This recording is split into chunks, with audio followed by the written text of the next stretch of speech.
All right, welcome.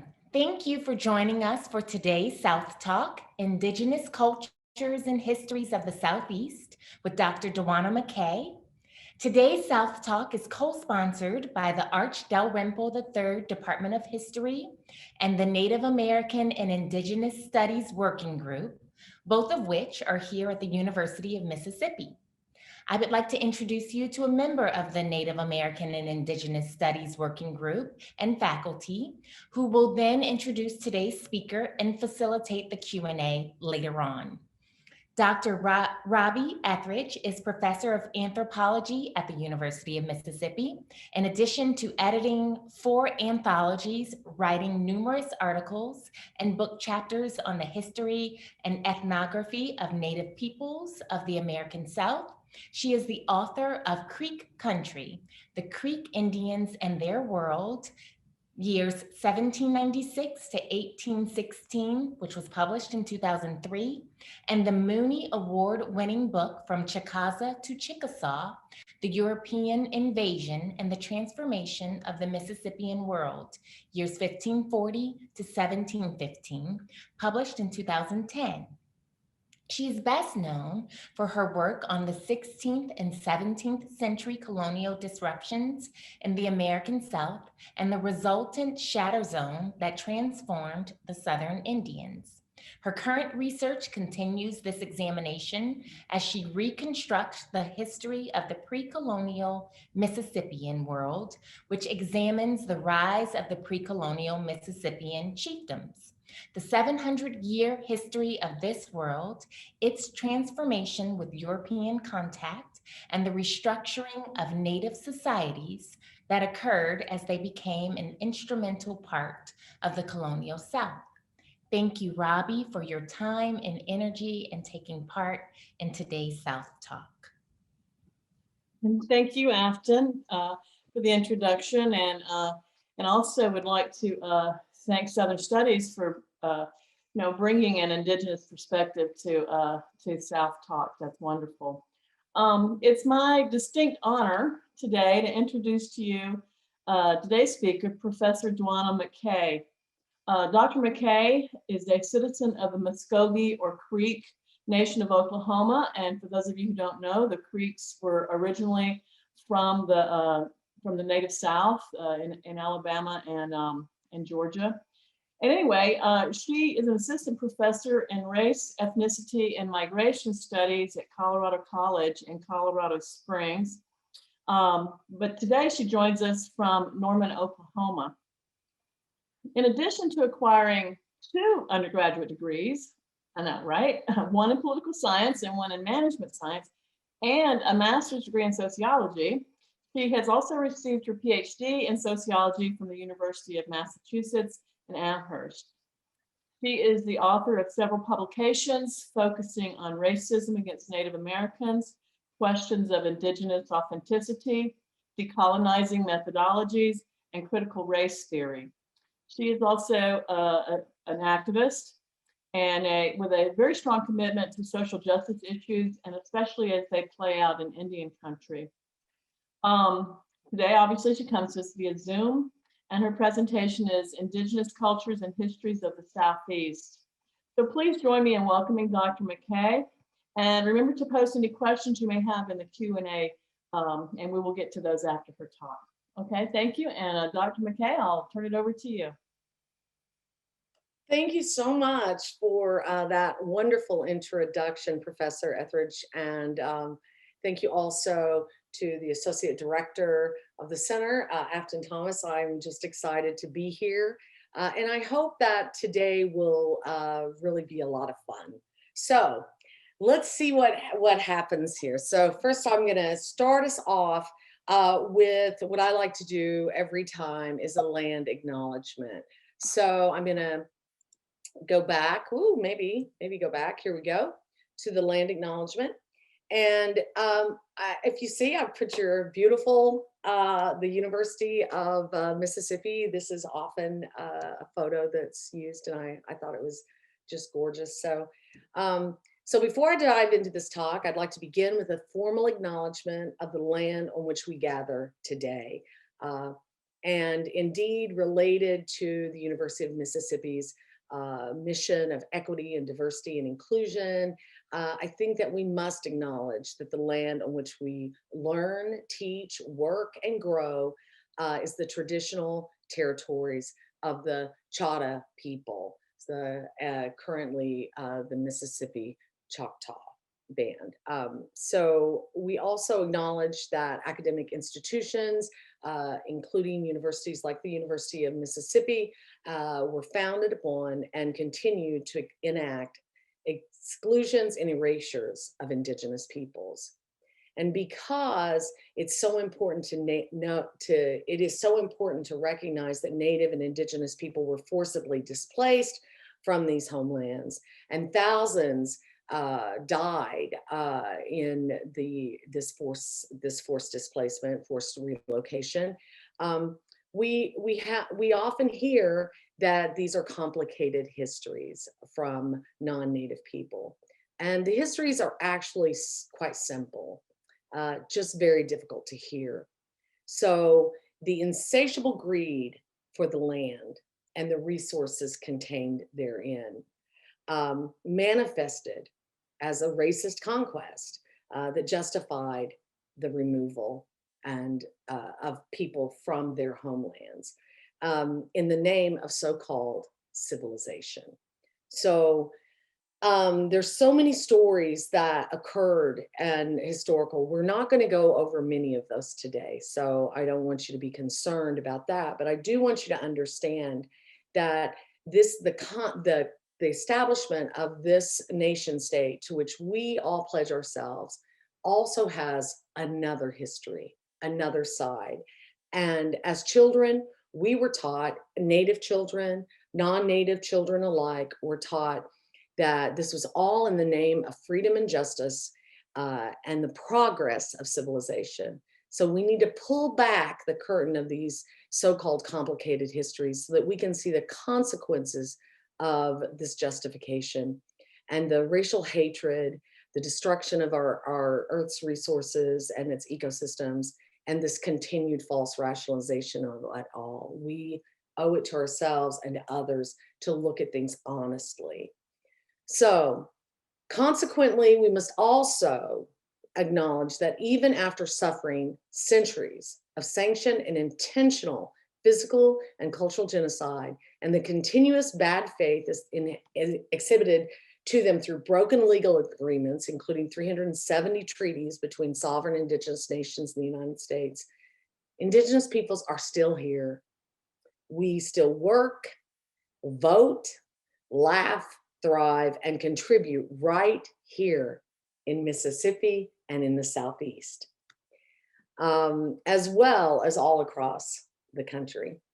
We are the caretakers, protectors, and original people as designated by the Creator for our homelands.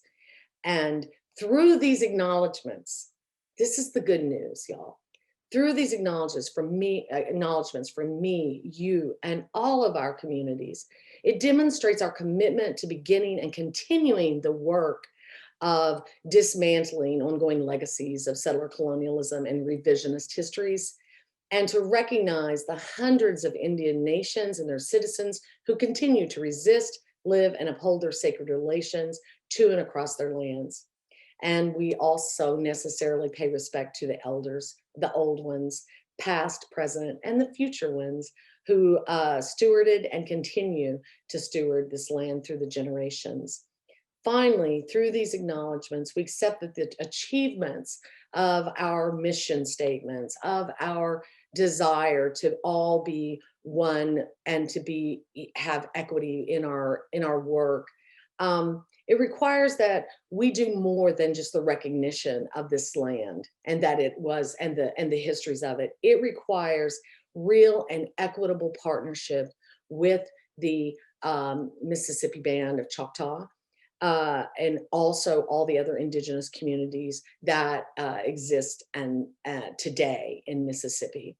And I stand here in good faith, because we're all interconnected. I stand here in good faith that we will unite in respectful, responsible, and reciprocal ways to continue this good and sacred work of partnership. Mado. Okay, so this is who I am. I had a lovely introduction from Professor Etheridge about, where I'm from and who I am. But let me tell you a little bit more about myself right after this terminology slide. This is something I try to always do when I'm working or when I'm giving any kind of presentation. And I also put this in my, any of my publications, because there is passionate debate over the most useful term to describe the original peoples of the United States. We're 574 federally recognized Native nations, and not all of us agree on what's the best term. So I'm giving my reasons for the terminology I'm using. Some people find the usage of the term Indian, not Indian as some of us Native folks say to one another, but the Indian as an identifier that reifies, reinforces, makes it real, this inferior racialized label, right? But Indian or Indian is the most commonly used term among Native people in general. It just is. And I respect the opposing views but having lived in Indian country most of my life, I was born and raised in Oklahoma. I'll tell you more about that in a moment.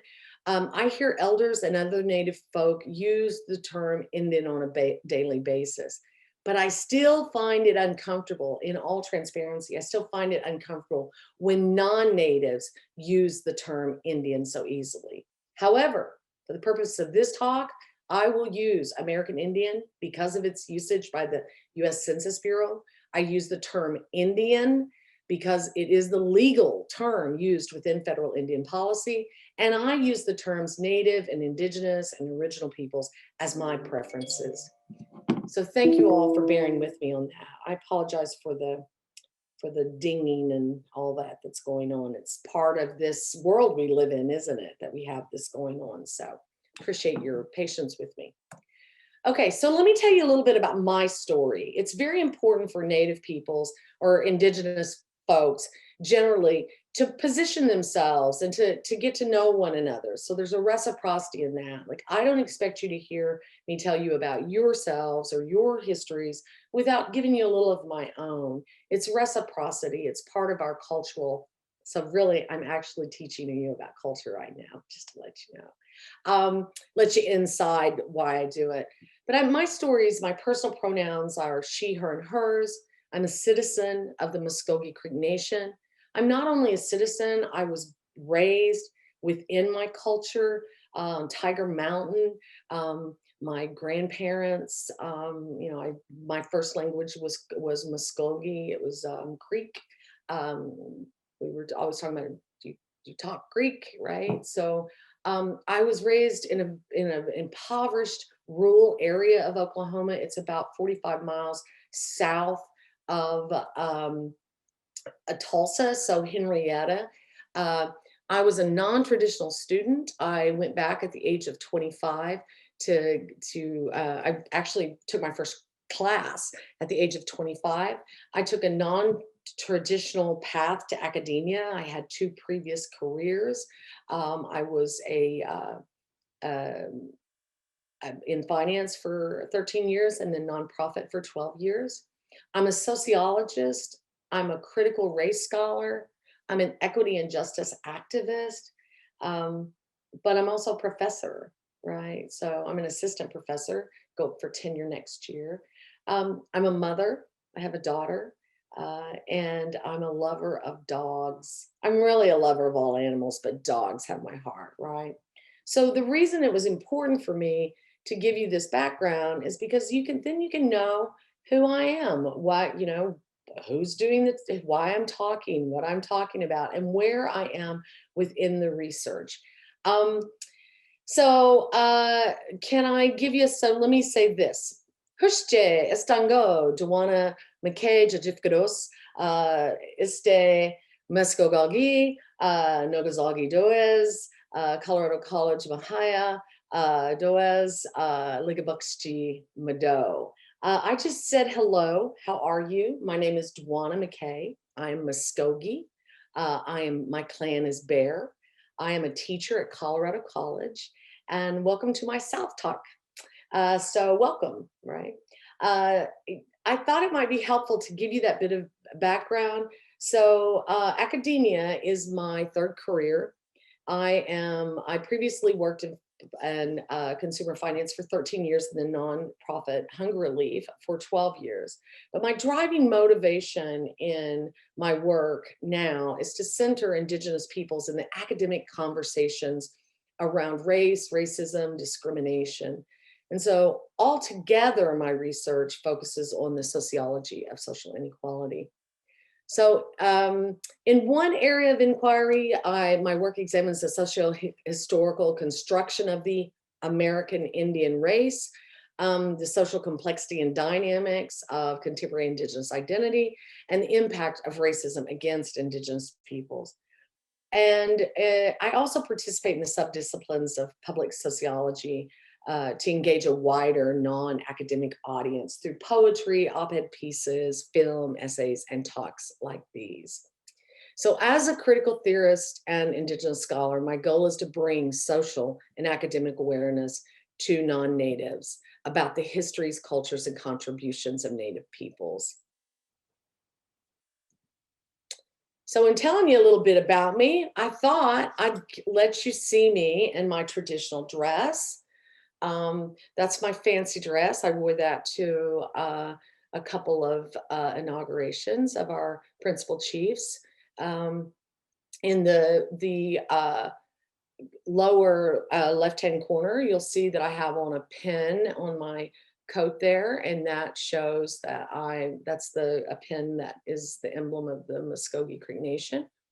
I'm also very contemporary. You see me in my scarf and my hat and my coat and my boots there as I'm on my campus at Colorado College. And then, this other photo where I have the earrings and kind of the apricot dress, I just cannot stand that photo.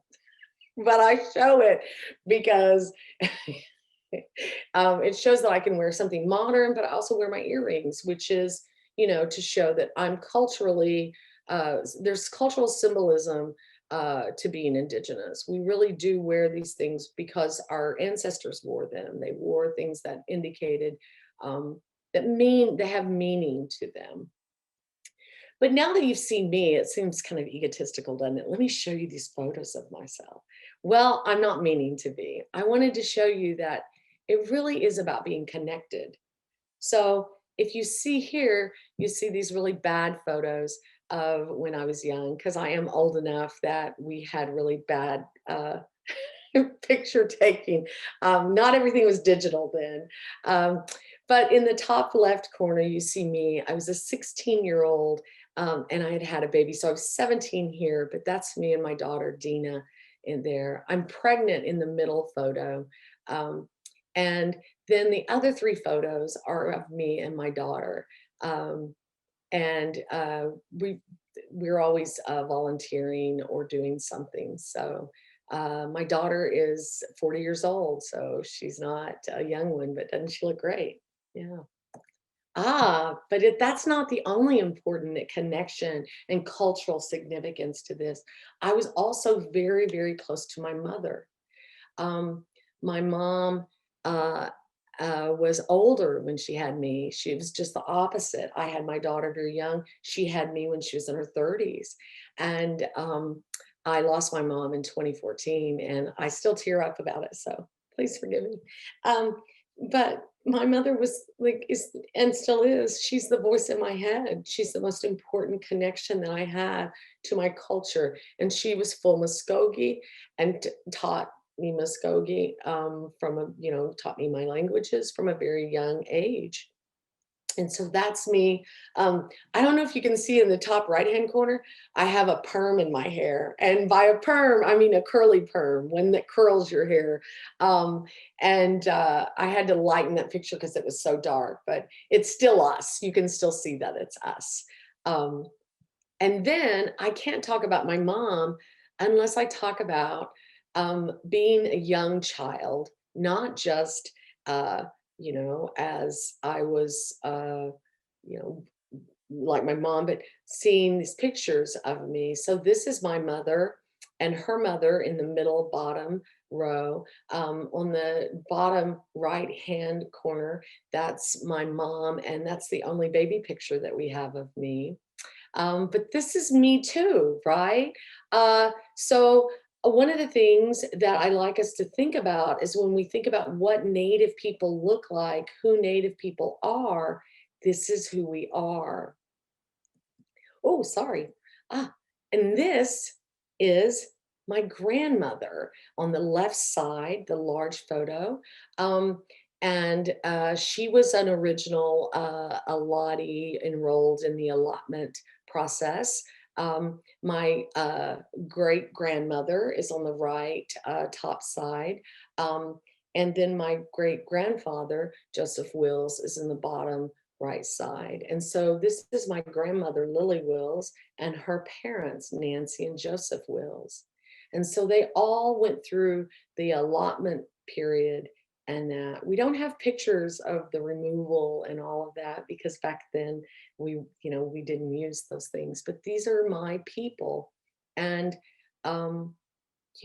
Joseph remembers the old country and remembers our ancestral homelands because he went back with his parents a couple of times. So I'm glad that I was able to kind of share those pictures with you. It seems weird for me just to be talking to myself here. If there were some other people on screen, maybe I could like see if you were relating to that or how you felt about that. But I hope that you understood what I was doing is allowing you to understand that we're contemporary. Indigenous histories means that we're creating history right now, right? So, and we are all connected. We're all interconnected. So I wanted you to see that even in the early 1800s and late 1800s and the early 1900s, which is Joseph's photo is taken around 1911 or 1914.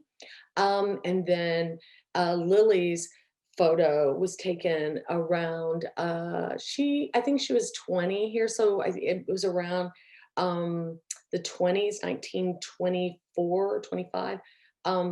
Nancy's, my great grandmother Nancy's photo was taken in the 40s or 50s, I believe. So these are all photos of a time that shows like we have been modern. We are not just, what happens is people think of us in this like frozen in this historical past. We have continued to grow and contribute, and we don't always dress in feathers and in beads and that sort of thing, but we also do.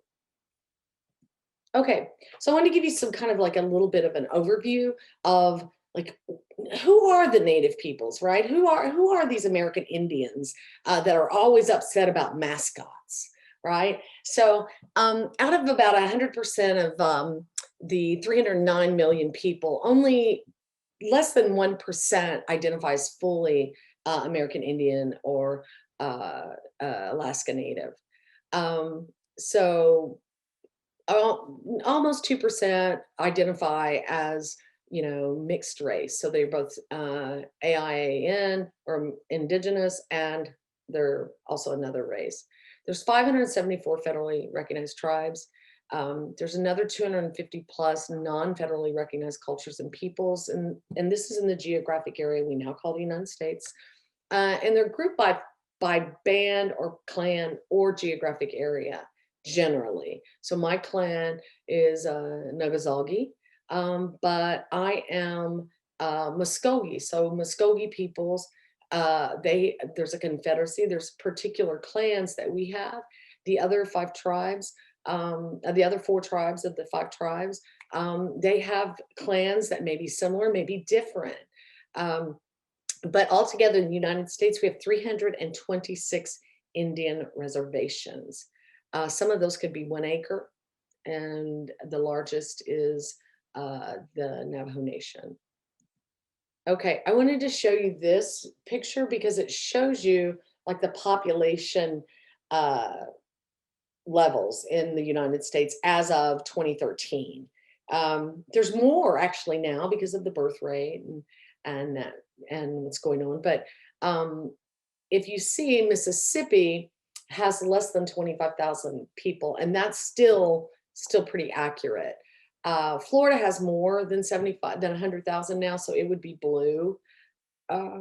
But you can see how sparsely populated, like less than 25,000 people. And this out of 325 million, 330 million, I think we have 333 million people in the United States now or more. See how sparsely populated a lot of these states are. And that isn't because natives didn't want to live there, it's that they were not allowed to, and then, put on reservations and so forth.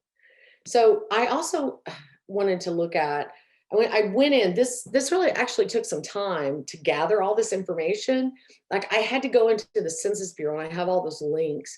I had to go into the Census Bureau and literally look at the quick facts of the census for each state that is considered part of the Southeast, and then add those. So I added all these numbers, I got all this together and did an aggregate. So whereas 0.9% of the United States identifies as American Indian or Alaska Native, only 0.7% of the Southeast actually identify in that way. And that's as of 2019. A lot of that has to do with the fact of the forced removal, right?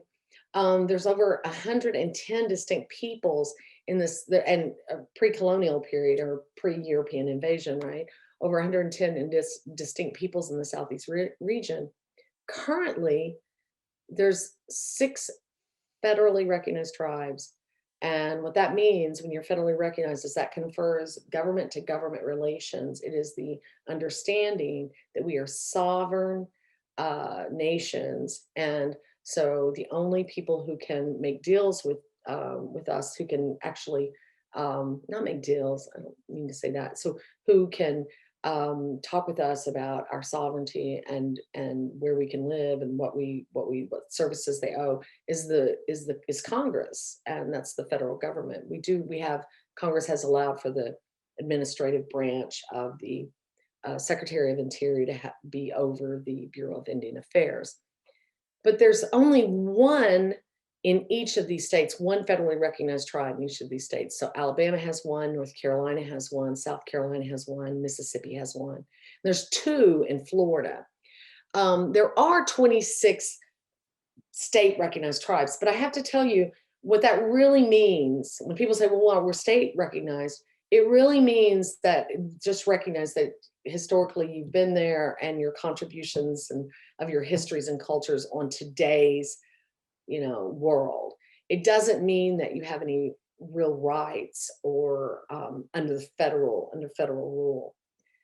So today's focus is going to be on the 5 tribes and the common characteristics of the 5 tribes. And just in case you don't know, I didn't write these down. Isn't that interesting? Because I just know them off the top of my head. And I probably should have listed them for you here. But the 5 tribes in alphabetical order, right, is the Cherokee, the Chickasaw, the Choctaw, and it used to be the Creek, right? But it's Muscogee Creek and Seminole. So those are considered, and they called us the 5 civilized tribes. And we still use that as a historical moniker, but when I'm writing, I write the 5 tribes and that sort of thing. But when I'm discussing colonialism, when I'm discussing racism, I list the 5 civilized tribes, and we discuss, or I discuss in my work, how that is a label. It is a racist label, because it is somehow comparing us to, like, the only way to be civilized was by, the Europeans saying we were. So that in itself is a superiority issue. Okay, and I just wanted to put this map here for anyone who's watching. I'm sure this is probably most of you are from the Southeast, or at least watching from the Southeast. And if you are, then you kind of understand. But what I found in this is that most of this, that Tennessee, the Carolinas, Georgia, Florida, Alabama, and Mississippi are the primary states that are considered southeastern. But other people, other organizations, other places, other states are less often, but sometimes included as a part of the Southeast. Some people include Missouri, Arkansas, Kentucky, Virginia, and West Virginia. But I'm not including those today, and I didn't include them in the previous numbers that I have here. So let's talk a little bit about our culture. This isn't really going to be a big slideshow and where I'm going to give you lots of pictures and stuff. I'm just going to have a conversation with you here, and in our questions and things, we can get into it more. So our language is primarily Caddo and Muscogean root. So that's our root languages, but each nation has its own distinct language. So what the words that I use are different for the hello and the thank you, wado instead of muddo, and that sort of thing, in different, depending on the tribe and the nation, right, the people. So it's important for us to recognize, and some people want to say those are dialects, and yes, if we're going by westernized knowledge, and that's what most of us do, then yes, we would say they were different dialects. But there's a real issue with always saying that our languages are not really languages, they're just dialects. So I want to make sure that I honor the other tribal affiliations and other tribes, the other native nations besides my own, and say that their language, even though it has a Muscogean root, it is not the same as mine. Mine is, even though I'm Muscogee, right? We have different languages. So just to let you know. So I wanted to give you some languages, and I was hoping that, people could kind of do some of this with me. But I thought I would read you, let you see. Do you see how the V is here? And the C and the T? Well, we don't say that the way that English folk say it, or American folk, I should say. So Hershji, it could be Hinshji, it could be Hinshje. Hershji is hello. Dwanna, and this is the ch, but it's kind of like between the C is like between a ch and a j, so it's j, ha, jipgados, right? So this is jipgados. So this is how we say my name is. Nogazalgi, right? So the K is often like a g or k. It's a noga salgi. The V is like a U, the in U, like ugh. So Nogazalgi, and the T is a d, do as. So Nogazalgi does, I am Bear Clan. Ana ista Mogazalgi hokti, I'm a Muscogee woman. Ana ista Nogazalgi, I'm Bear Clan again. So there we go. See, you can say it two different ways. Ana ista Mogazalgi, I'm of the Muscogee people. Istango. Now this is what's important. This is the word you need to know. If you want to talk to a Creek person, you need to know Hershji or Hinshje, and either Istango or Stango, because a lot of times we just leave the E all the way off of it. Istango is like, how are you? In other words, what's up? How you doing? Heathly Mahi, our R's are not like pronounced the same way. They're a thla, thla, thla.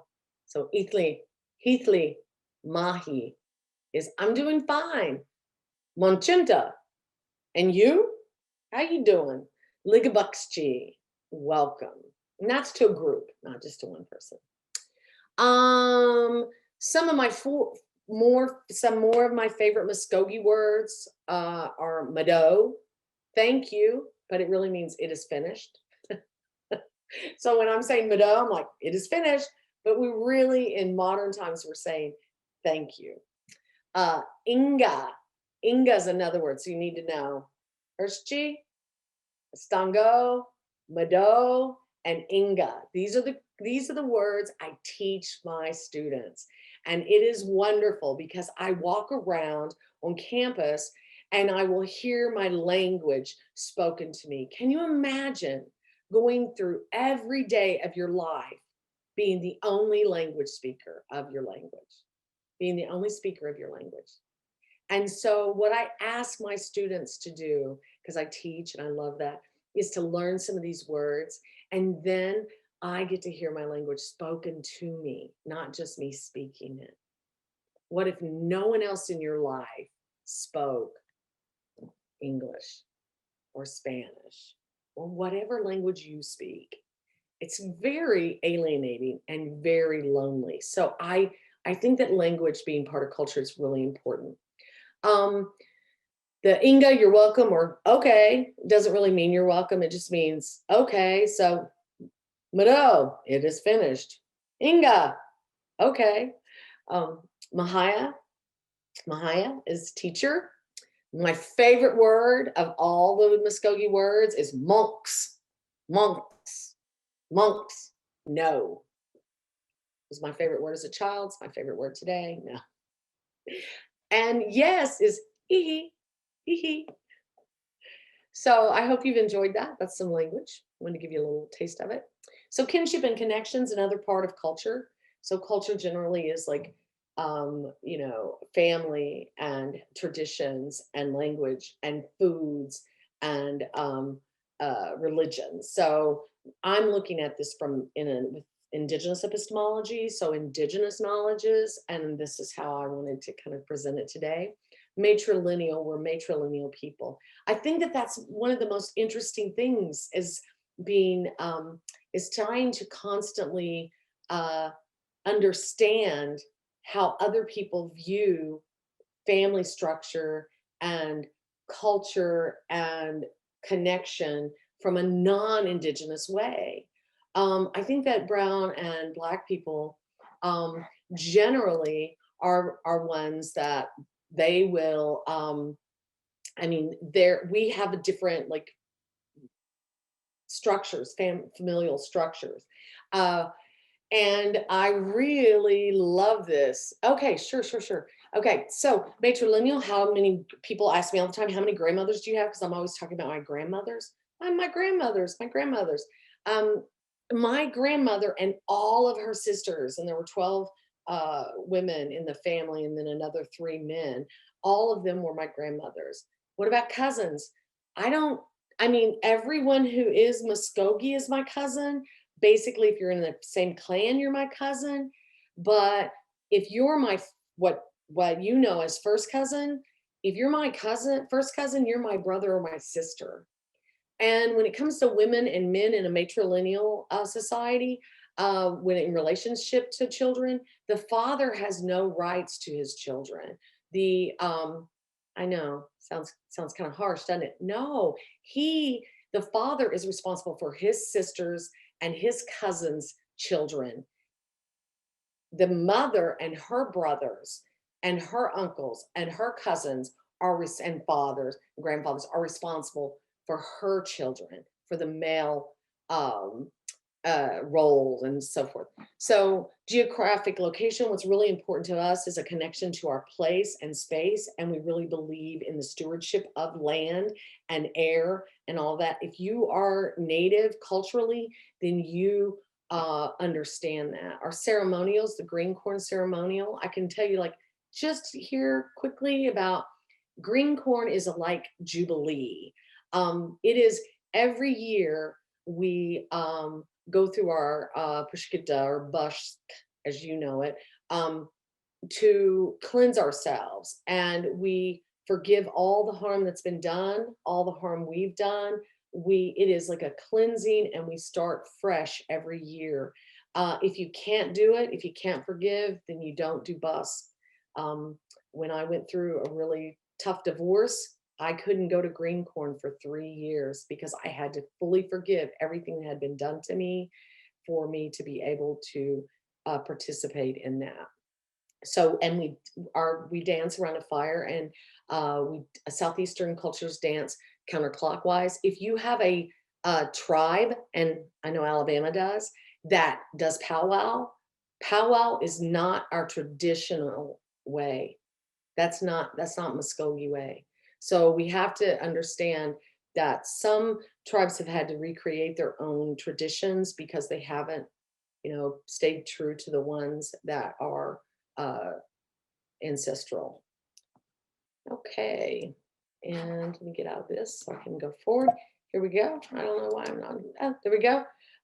So I was going to define racial discourse because I think that it's important because we talk about how did we become Indians? Why were we forcibly removed? I think it's important for me to show these 2 points. And then we're going to go to questions and stuff. So I'm excited about that. I'd rather do that anyway. So in Congress, what you probably don't know is that we were known that in our Constitution, in the Constitution, right, of I'm sorry, yes, in the Constitution, but also the Declaration of Independence, they talked about how we were all equal, like we hold these truths to be self-evident, that all men are created equal, that they are endowed by their creator with certain unalienable rights, that among these are life, liberty, and the pursuit of happiness. And yet in the very same document, they racialize us and it's very racist the way they say it. He has excited domestic, it's talking about the King of Britain, right? So he has excited domestic insurrections among us and has endeavored to bring on the inhabitants of our frontiers, the merciless Indian savages, among whose known rule of warfare is an undistinguished destruction of all ages, sexes, and conditions. And yet it was the British colonial presence and the early revolutionary, the American revolutionaries that actually, brought all of the destruction of children and things. So it's really interesting that we use that. So there's historical links to this. I'm happy to put this up. But I think that it's important for us to recognize that Columbus, because it is the Southeast that we came in. Let me see what's happening here in our Q&A. Okay, so would you like me to stop there, Afton? And I can go forward, but I was going to get into some of I did want to do one thing. Let's set the record straight. So we can look at this contemporary racism. We don't have to do that right now. I can come back, talk about that some other time.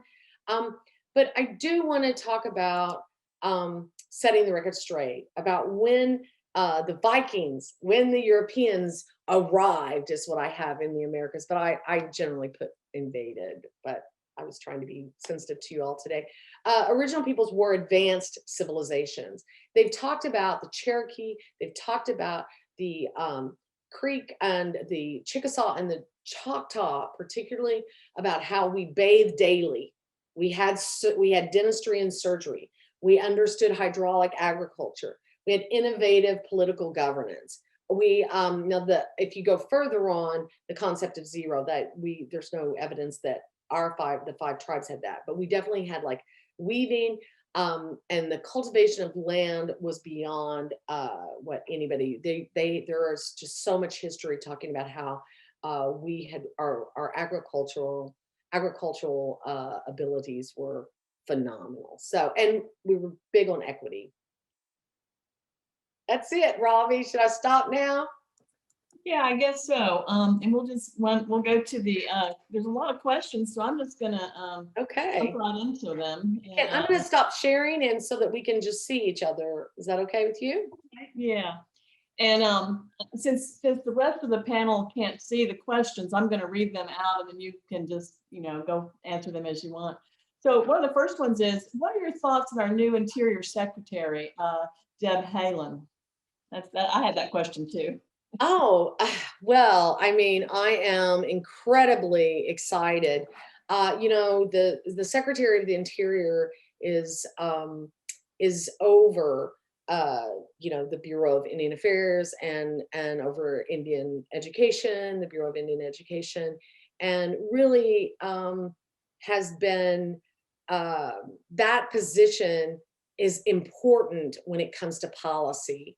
And to have someone who has the background and the understanding and the knowledge of how many how many of our treaties have been broken, and how the policy has swung back and forth like a pendulum, and is I think is really, we finally have a voice. We finally have a voice in the space, in the administrative branch, that has degraded us and ignored us and dismissed us and cheated us. I mean, oh, taken all kinds of money. So to finally have a voice there is just phenomenal. Thank you for that question. Let's see. Okay. Let's see. I have a question here about the green corn. And the question is, when and how do you hold the ceremonies, and what do you do to cleanse yourself? Yeah, we'll just start with that. Oh, yeah, that's fantastic. So it depends on the nation. So I want to speak about green corn. Each of us have green corn ceremonies, but I don't want to speak like knowledgeably or like an expert over, maybe the Choctaw people or the Chickasaw people or whatever. So I'm going to talk specifically about Muscogee people. We have different ceremonial grounds. Of all the ceremonial grounds that we had in our traditional homelands, ancestral homelands, our new homelands in Oklahoma, we still have 16 ceremonial grounds, and I'm a part of the Arbika ceremonial grounds. And so we go, it's generally, it depends on each grounds, what weekend it will be. And many of us go from ground to ground to dance every weekend, and it's an all-night thing. During green corn, it's specified, like this is green corn, and you there's very specific things that you must not do. You must not have sex with yourself or anyone else for 4 days before and 4 days after. You have to cleanse yourself of all bad thoughts, and you drink this. It's a liquid, but it's a posquita.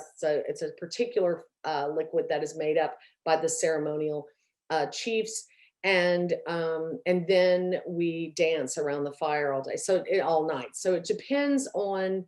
And this is all very organized. It's not like we just run out there and jump and and do whatever. No, we have specific stomp dances. We wear turtle shells around our legs or cans, and we dance a particular way in a form. The men first, woman, male, female, male, female, and there's they call out the dance and the fire. So there's some stuff about it online. You can look that up. Muscogee Creek Nation, though, not the Porch Band.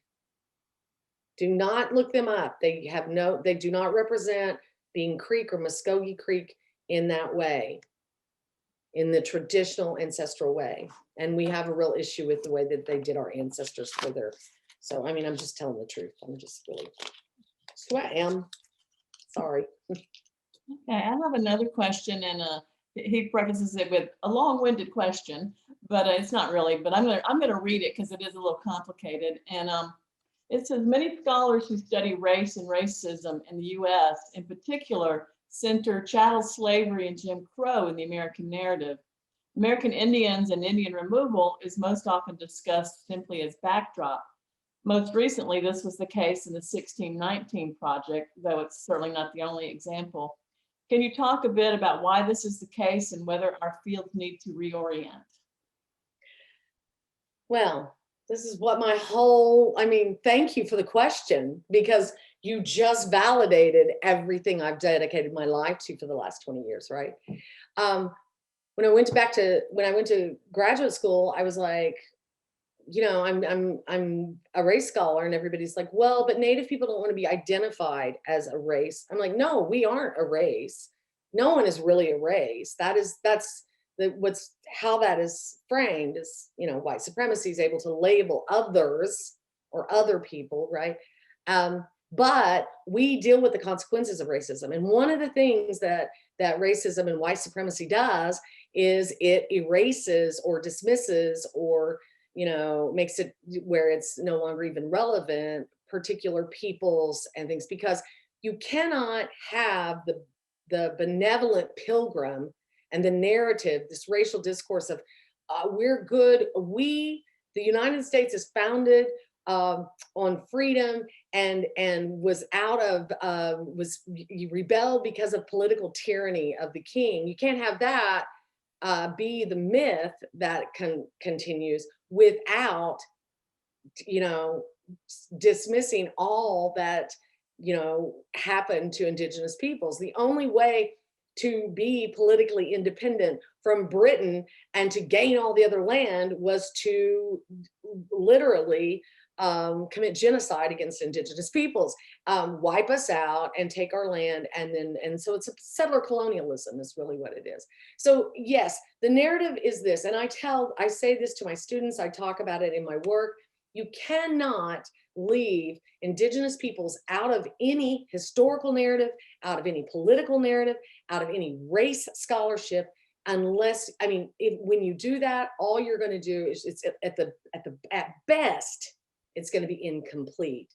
At worst, it's going to be invalid because you're just not including the foundational aspect of who were the first people racialized on this continent. Wasn't Black folk. And yes, Black folk were racialized and there is racism and we have those two constructs and we need to talk about those. But you can't just talk about one, as the person who asked the question said, without understanding the only way slavery was able to really flourish was through the disenfranchisement and the genocide of indigenous peoples on this land. Did that answer the question, you think, Robbie? I think so. It's a complicated question for sure. We could have a whole session on that.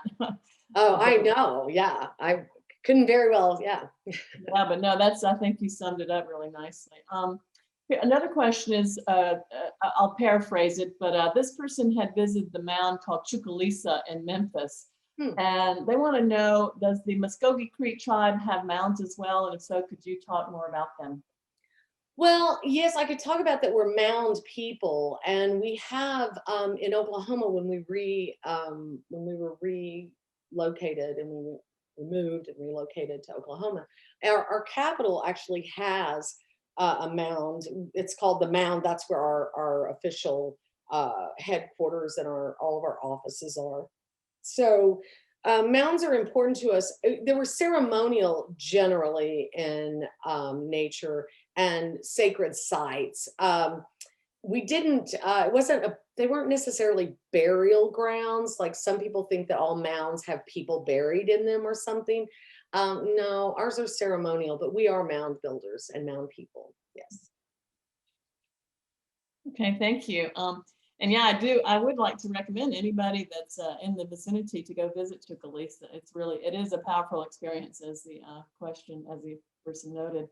Another one is, he says, I know there's not time to get into the particulars, but in general, how diverse are the tribe's religious beliefs?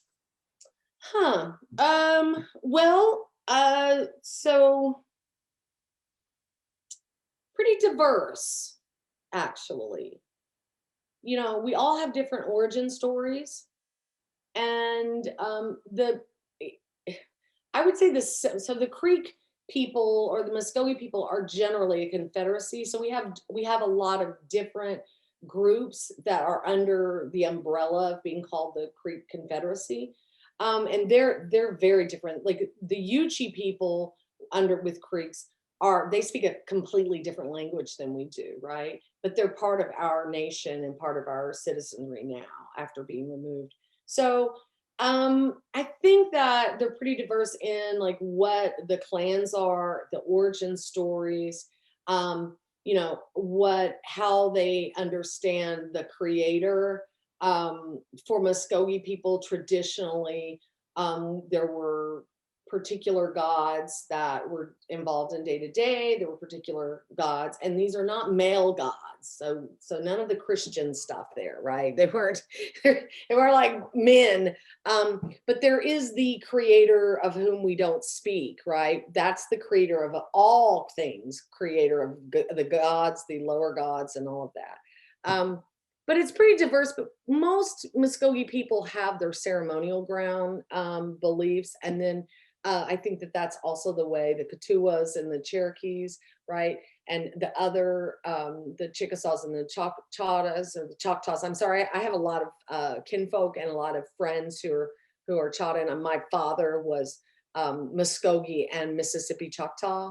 So I'm constantly saying Choctaw, but when I say Choctaw, I mean Choctaw people for the English speakers. They have different beliefs as well, but it's diverse, but in the way that Christianity is, right? So we all understand of the creator. We all have pretty, and we don't look at religion the same way. I mean, ours is, it's very much about a connection and about us being responsible and grateful and the gratitude. So it's not, we're never born, and this is where we're all alike. No, none of the 5 tribes believe that we were born evil. You know, we don't believe in that. So not diverse, but also diverse. And Okay, I think we have time for one more. And the question is, can you talk a bit about how American Indians think about the concept of nation and how that is different from how the concept is used among non-natives? ooh, who asked that question? That's a great question. I have to tell you. So a nation for natives, nation has responsibility and is very much about, it is community, it is culture, and it is also economic.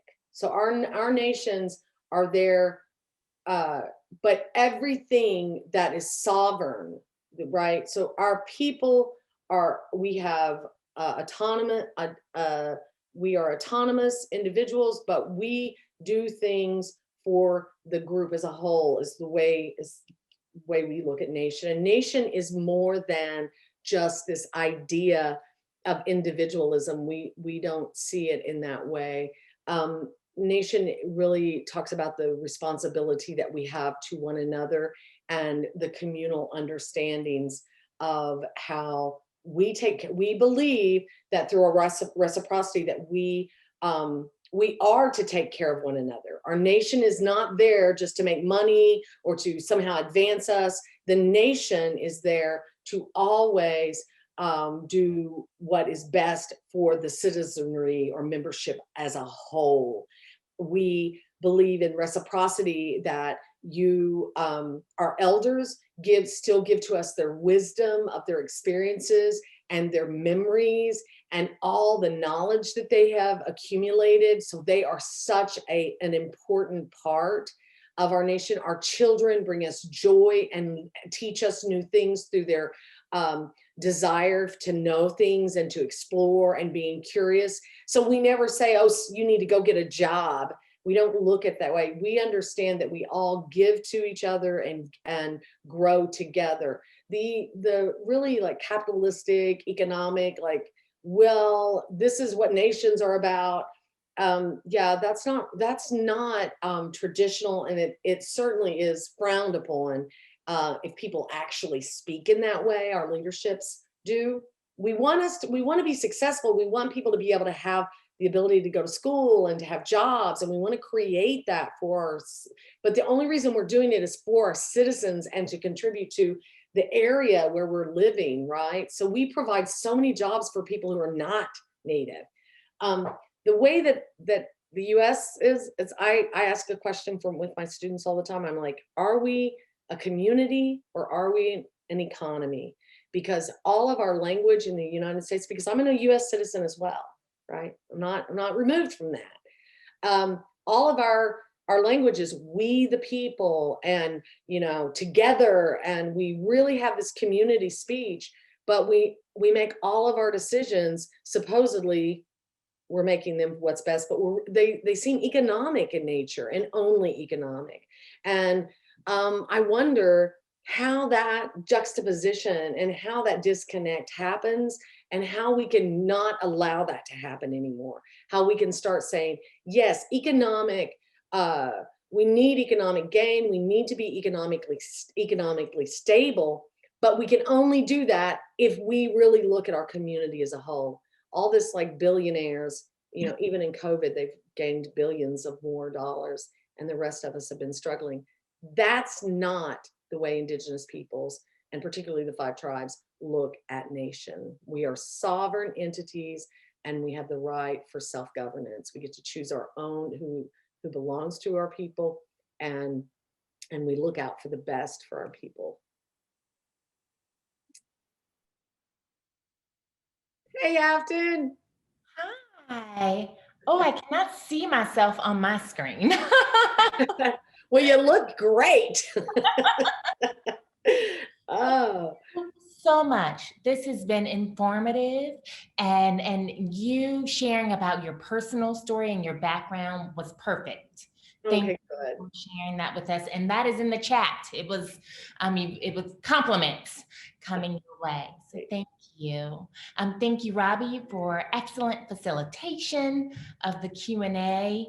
Dr. McKay, the center's director, she texted and said, it would be wonderful to then leave and go to lunch with Dwanna.